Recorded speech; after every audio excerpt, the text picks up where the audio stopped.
کس نے؟ تیرے قرآن کو سینے سے لگایا کس نے؟ تیرے کعبے کو جبینوں سے بسایا کس نے؟ تھے وہ آباد تمہارے تو تم کیا ہو؟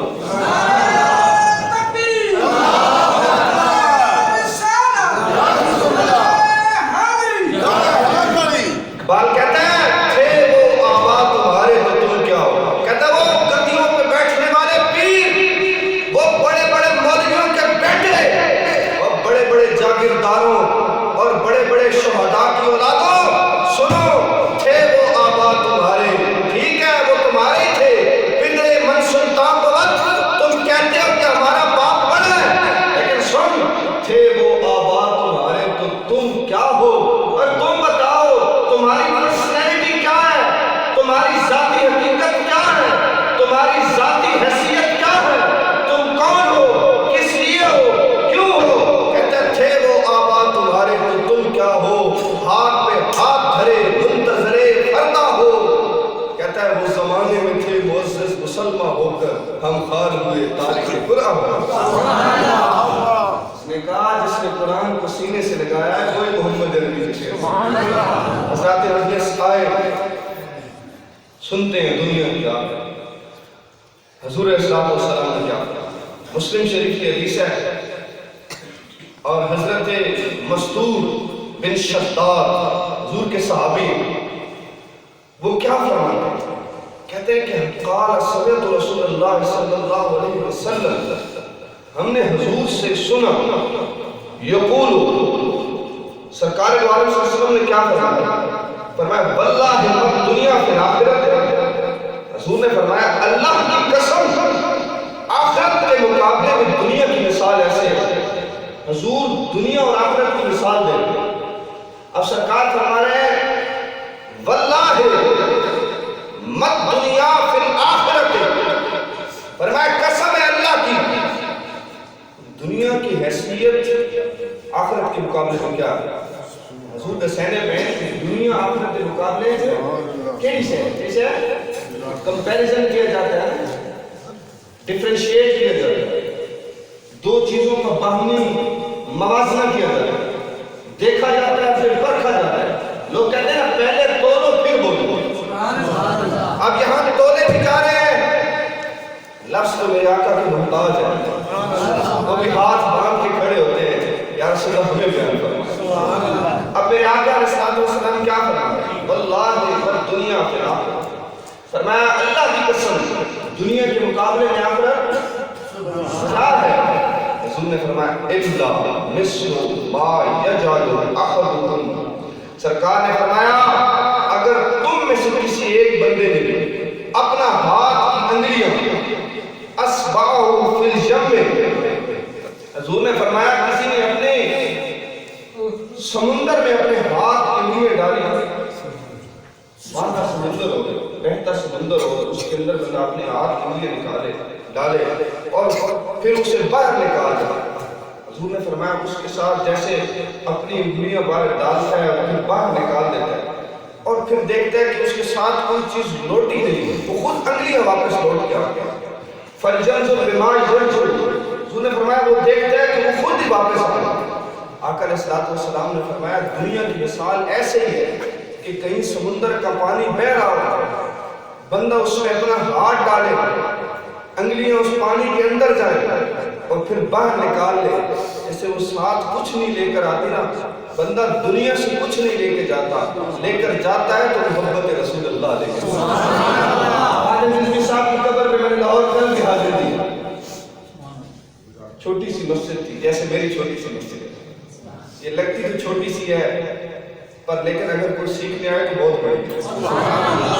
وہ اس مسجد کے ساتھ حجرے میں خادم صاحب کی قبر تھی، میں نے دیکھا وہاں لوگ ہمارے ہاں درباروں پہ لوگ کہتے ہیں یہ سادے لوگ جاتے ہیں، یہ جھلے لوگ ہیں جاتے ہیں، میں نے وہاں دیکھا کوئی بیوروکریٹ ہے، کوئی ڈی ایس پی ہے، کوئی جوڈیشری کے ساتھ تعلق رکھنے والا ہے، اور وہاں پر اس نے جیتے جی کہا نا لبیک یا رسول اللہ، کیا کہا سارے کو لبیک۔ میں جب اس کی قبر پہ گیا تو وہ وہاں بھی لڑکے لوگ اس کی قبر پہ یہی کہتے لبیک لبیک لبیک۔ حضرات محترم، مجھے وہاں یہ بات بڑی اچھی لگی، میں نے پھر وہاں یہ بات اس کی سنی اور دیکھی۔ یہ سمندر کی مثال ایسے ہی ہے۔ وہ ایسے کیسے؟ وہ کہتے تھے یہ دنیا میں تمہیں کچھ نہیں ملنا، وفا کر لو حضور سے۔ اور جب وفا کا معیار بتایا انہوں نے، کہا کیسے کرے دنیا میں حضور سے وفا؟ کہتے ہیں جب روح میرا خاکی پراہن سے نکلا، کہتے ہیں جب فرشتے میری روح نکالیں گے نا، جب روح میرا خاکی پراہن سے نکلا تو روزے سے جواب آیا دیکھو میرا فقیر۔ میں نے کہا دنیا میں دیکھ لیا ہے، باقی حضور کا فقیر سویا۔ شہید عشق نبی ہوں، شمع جلے گی میری قبر پر، فرشتے خود اٹھا اٹھا کے لائیں گے خورشید جلا جاتا۔ حضرات محترم، یہ دنیا کی مثال کوئی نہیں۔ بڑے بڑے بادشاہ آئے، وہ کچھ نہیں لے کے گئے۔ دنیا میں کوئی کچھ لے کے گیا تو حضور کا غلام ہی نہیں۔ آئے جابر بن عبداللہ کیا حضرت جابر کیا وعن جابر ان رسول اللہ صلی اللہ علیہ وآلہ وسلم، حضور علیہ السلام کے صحابی حضرت جابر فرماتے ہیں، کہتے ہیں کہ ایک دن ہم حضور کے ساتھ سفر میں تھے۔ ہے وہ سفر ہی کیا سفر ہوتا تھا جو حضور کے ساتھ ہوتا۔ وہ ایک شاعر ہے کہتا ہے انہی راستوں پہ کیا بندہ کدی سنگی دے نال سنگ کرے تے بندے کو تو سنگی دا سنگ یاد آتا ہے۔ شاعر کہتا ہے انہی راستوں پہ کیا انہی راستوں پہ کبھی گام زن تھے دونوں، سنگی نہ ہو تو پھر راستہ کیا کرے، مجھے روک روک پوچھے تیرا ہم سفر کدھر ہے۔ حضرات محترم، حضرت جابر فرماتے ہیں حضور کے ساتھ تھے، سنگ ہے حضور کے ساتھ، جا حضور کے ساتھ ہے۔ ہم ایک مقام سے گزرے، ایک بکری کا بچہ مرا ہوا پڑا تھا۔ میرے آقا نے فرمایا میرے صحابہ کی جماعت، کیا تم میں سے کوئی شخص ایسا ہے جو اسے ایک درہم میں خرید کرے؟ صحابہ کرام نے عرض کی یا رسول اللہ، کون اس مرے ہوئے کو ایک درہم میں خریدے گا؟ کوئی بھی اپنا ایک درہم بھی اس پہ وقف نہیں کرے گا، اس پہ لگائے گا نہیں، کیونکہ یہ تو مر چکا ہے، مردہ ہے، اور کوئی پسند بھی نہیں کرے گا۔ حضور صلی اللہ علیہ وسلم نے فرمایا اللہ کی قسم، کیا فرمایا؟ فارق اللہ، حضور نے فرمایا اللہ کی قسم، للدنیا احمد وللہ من ھذا علیکم۔ حضور نے فرمایا دنیا اور اس کی محبتیں، اس کی آسائشیں، اس کی فیسلٹیز، اس میں رہنے والے لوگوں کو گناہوں کی لذتیں اس بکری کے مرے ہوئے بچے کے برابر ہے، جو یہ بچہ ایسا کوئی خریدتا نہیں ہے۔ اللہ کے ہاں اس کی کوئی بھکت نہیں ہے، اللہ کے ہاں بھکت ہے تو حضور کے غلام کی بھکت، میرے آقا کے یار کی بھکت ہے۔ میرے آقا نے کیا فرمایا؟ اب حضرت ابو ہریرہ کیا فرماتے ہیں؟ وعن ابی ہریرہ قال رسول اللہ آواز بلند کہنا صلی اللہ علیہ وسلم۔ حضرت ابو ہریرہ کیا فرماتے ہیں؟ حضور نے کیا فرمایا؟ الدنیا سجن المؤمن و جنت الکافر۔ حضور نے فرمایا یہ اللہ نے جو دنیا ہے مومن کے لیے کیا بنائی ہے؟ سجن، پنجرہ۔ آپ نے دیکھا ہے کسی پکھو کو، کسی پرندے کو آپ پکڑ کے کر اپنے کسی قید خانے میں، کسی پنجرے میں ڈال دیں، وہ پھڑکے گا، باہر جانے کے لیے نکلے گا۔ آزادی بہت بڑی نعمت ہے۔ حضرت اقبال رحمۃ اللہ علیہ نے جس ٹائم دو قومی نظریہ پیش کیا نا کہ ہم وطن الگ بنانا چاہتے ہیں اور ہمیں الگ وطن کی ضرورت ہے، ہم آزادی کے ساتھ اللہ کی عبادت کر سکیں گے، ہم مسلمان ہیں، اس وقت کچھ مولوی ایسے تھے جو انگریزوں سے پیسے لے لیتے تھے۔ یہ مولوی ہر دور میں بک جاتے ہیں، جو نہیں بکتے وہ محمد کے شیر ہوتے ہیں۔ اقبال نے کہا تھا منکرے حق نزد اللہ کافر است، منکرے خود نزد کافر ترست۔ اب اس کا ترجمہ کرنے کے لیے ٹائم نہیں ہے میرے پاس، لیکن بتانا یہ مقصود ہے کہ اس وقت جب مولویوں نے کہا نا یہ ہم قومیں مذہب سے بنتی ہیں، وطن سے نہیں بنتی، ہائے اقبال کا قلم تھا۔ اقبال نے کیا کہا؟ کہتے ہیں عجم ہنوز ندامت رموز دی ورنہ، وہ اجمی ملا ہند کی سرزمین پہ بیٹھے تو تم ہو۔ وہ کہتا ہے ملا تو گر ہے ہند میں سجدے کی اجازت، ناداں کیا سمجھا اسلام آزاد ہو گیا۔ ایک اقبال نے کہا عجم حلوس لگانت رموز دیورنا سے دیوبند حسین احمد جے بولا عجبیس. کہتے ہیں دیوبند میں بیٹھنے والے حسین احمد یہ تم نے کیا کہہ دیا کہ مذہب اور ہے وطن اور ہے, تم نے پڑھا نہیں. میرے آقا نے فرمایا وطن کی محبت کرنا تو ایمان کا تقاضا ہے. آزادی سے آزادی کے ساتھ رہنا یہ بہت بڑی نعمت ہے. اقبال نے تمہاری آزادی کے لیے بہت کچھ کیا ہے. قائد اعظم نے, حضور پیر سیال نے. مجھے یہاں پہ ایک بات یاد آ گئی, میں بات کو آگے لے کر جانا چاہتا ہوں. جب ہندوؤں نے سوچا, انگریز نے, کانگریس نے خواجہ قمر سیالی صاحب کو کہا نا پیر صاحب بس کریں, یہ چیک لیں, زمین لیں, جائیداد لیں, پرموٹ لیں, جو کچھ چاہتے ہیں لیں, پاکستان کو چھوڑ دیں. حضور سیدی پیر سیال نے مدد کیا فرمایا, فرمایا میں تمہیں دیکھوں یا رسول اللہ کی بارگاہ. لوگوں نے پوچھا کیسے, کہا میں حج پہ تھا, عرفات میں تھا, میری آنکھ لگتی ہے, آنکھ میں دیکھتا لگتی کیا ہے کہ مجھے بارگاہ مصطفیٰ میں جاتا, میں درگاہ مصطفیٰ میں جاتا ہوں. حضور علیہ السلام مجھے کہتے ہیں مولوی قمر الدین حضرت علی کو بلا رہا, میں خواب پہ حضرت علی کو بلا رہا تھا. حضرت علی آتے ہیں نا, آقا علیہ السلام فرماتے پتہ کیا ہے, فرماتے ہیں علی وہ خیبر والا جھنڈا قمر الدین کو دو اور اس کو محمد علی جناح کو دے دو اور کہہ دو کہ پاکستان کی بنیاد رکھ دو. حضرات محترم یہ بہت بڑی نعمت ہے آزادی. اور حضور نے کیا فرمایا, دنیا سجن المومن, اللہ نے مومن کے لیے دنیا کیا بنائی ہے, پنجرا. کیا بنائی ہے, جنت الکافر, کافر کے لیے جنت بنائی. آئے حضرت انس بن مالک, انس بن مالک حضور کا بڑا لاڈلا ہوا. کون ہے لاڈلا, لاڈ بھی کوئی کرواتے وہاں انس قال قال رسول اللہ صلی اللہ علیہ وسلم.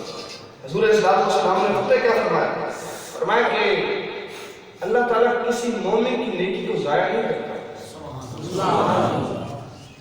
کوئی بندہ مومن اگر دنیا میں نیکی کرتا ہے اس کو اس کی جزا آخرت میں ملتی ہے. لیکن حضور نے فرمایا کہ اگر کوئی کافر دنیا میں کسی کے ساتھ بھلائی کرتا ہے نا, اللہ اس کو اس کی بھلائی کا بھی ریٹرن دیتا ہے. صحابہ نے پوچھا کیسے, کہ دنیا میں ریٹرن دیتا ہے. کہاں دیتا ہے, دنیا میں ریٹرن دیتا ہے, آخرت میں نہیں دیتا, دنیا میں دیتا ہے. آخرت صرف مومن کی, آخرت صرف انہی کے لیے کہ بخشش تیری آنکھوں کی طرف دیکھ رہی ہے, بخشش تیری آنکھوں کی طرف دیکھ رہی ہے, موسم تیرے دربار میں چپ چاپ کھڑا ہے. حضرات محترم مجھے آپ کے ساتھ آخر میں ایک دو حدیثیں عرض کر کے اجازت دیں. حضور علیہ السلام نے کیا فرمایا, حضور نے فرمایا, سرکار نے جہنم اور جنت کے بارے میں فرمایا. وعن ابی ہریرہ قال قال رسول اللہ صلی اللہ علیہ وآلہ وسلم حجبت النار بالشہوات. حضور نے فرمایا اللہ نے جہنم کو شہوات کے ساتھ, شہوت کیا ہے, بندے کو جب نفس غالب آ جائے بندہ شراب پی لیتا ہے, چوری کر لیتا ہے, زنا کر لیتا ہے, بدکاری کر لیتا ہے, سیاہکاری کر لیتا ہے, تو اسے شہوت کہتے ہیں. اور جہنم اس چیز کے ساتھ ڈھانپی ہوئی ہے, جو بندہ یہ کام کرتا ہے پھر وہ اپنا ٹھکانہ بھی دیکھ لے, وہ اپنا ٹھکانہ دیکھ لے. اور جنت کیا ہے, جنت کس چیز کے ساتھ ہے, حضور نے فرمایا جنت کس کے ساتھ ڈھانپی ہوئی ہے. حضور نے فرمایا کہ جنت جو ہے نا وہ کس چیز کے ساتھ ڈھانپی ہوئی ہے. سرکار نے فرمایا وَحُجِبَتِ الْجَنَّةُ بِالْمَكَارِهِ. سرکار نے فرمایا جنت کو مشقتوں کے ساتھ, محنت کے ساتھ, ریاضت, عبادت اور محنت کے ساتھ ڈھانپا گیا. جو بندہ محنت کرتا ہے, مشقت کرتا ہے, ریاضت کرتا ہے, اللہ تبارک و تعالیٰ اسے جنت عطا فرمائے. حضرات محترم مجھے آپ کو ایک بات بتانی آئی. حضرت ابو سعید خدری رضی اللہ عنہ فرماتے ہیں کہ ایک دن ہم حضور کی وفات, ایک دن رسول اللہ صلی اللہ علیہ وسلم کے بعد ہم گئے, ہم سرکار کی بارگاہ میں بیٹھے تھے. حضور سے ہم نے عرض کی یا رسول اللہ صلی اللہ علیہ وسلم یہ دنیا سے پہلے آپ کے بعد دنیا کے جو لوگ ہوں گے ان پر کوئی ایسا مرحلہ تو نہیں آ جائے گا کہ یہ خیر کریں گے اور خیر کے ساتھ ان کو بھلائی کی بجائے ان کو شر ملے گا. حضور صلی اللہ علیہ وسلم نے کیا کہا؟ سرکار نے جب اس کی بات سنتے ہیں نا حضور رو پڑتے ہیں. آج تم دیکھتے ہو لوگ جس کے ساتھ نیکی کرتے ہیں لوگ اسی کے ساتھ برا کرتے ہیں, لوگ ان کو ریٹرن برائی کے ساتھ. تو صحابی نے پوچھا یا رسول اللہ کیا ایسا وقت تو نہیں آیا؟ حدیث کے لفظ ہے کہ حضور رونے لگے. سرکار کے جسم اطہر میں بڑا پسینہ آتا ہے, پیشانی مبارک میں پسینے سے بھر جاتی ہے. صحابہ سوچتے ہیں کہ شاید حضور پہ وہی نازل ہو گئی. آقا علیہ السلام کافی دیر کے بعد کہتے ہیں کون ہے وہ جس نے یہ سوال کیا؟ صحابی نے عرض کی یا رسول اللہ میں ہوں آپ کا غلام جس نے یہ سوال کیا. حضور نے فرمایا یہ دنیا کی مثال موسم بہار کی ہے. جب بہار ہوتی ہے مینے برستے ہیں, رحم آتی ہے, رحمت کی بارشیں آتی ہیں, ہر طرف گھاس اگ جاتا ہے. اب اس کی مثال آپ سمجھنا آپ کو, وہ لوگ جو حسرتوں کے ساتھ کھاتے ہیں ان پر یہ بات ہے. سرکار نے فرمایا کوئی گائے بھینس بیل بکری اس بہار کی فصل میں کھائے کھائے کھائے ایک وقت آتا ہے وہ آخر کے تو زمیندار بیٹھے وہ مر گئے. حضور نے فرمایا کہ وہ بیچاری اتنی کھاتی ہے کہ مر جاتی ہے, اور بعض ایسے ہوتے ہیں کہ جو سنبھل کے کھاتے ہیں. اللہ تبارک و تعالیٰ ان کے سنبھل کرنے کی کھانے کی وجہ سے ان کو ضائع نہیں ہونے دیتا بلکہ انہیں برکت عطا کرتا. کبھی حسرت نہ کیا کرو دنیا کی, مت دیکھا کرو فلاں کے پاس بڑی چیز ہے, فلاں یہ ہے, فلاں وہ ہے, فلاں یہ ہے. بس یہی دیکھا کرو ہم حضور کے غلام. بہت سخت بخار تھا لیکن اس کے باوجود حاضری دی ہے. اللہ اس کو اپنی بارگاہ میں قبول و مقبول فرمائے. اللہ آپ کو حضور کی سچی غلامی نصیب فرمائے. وما علینا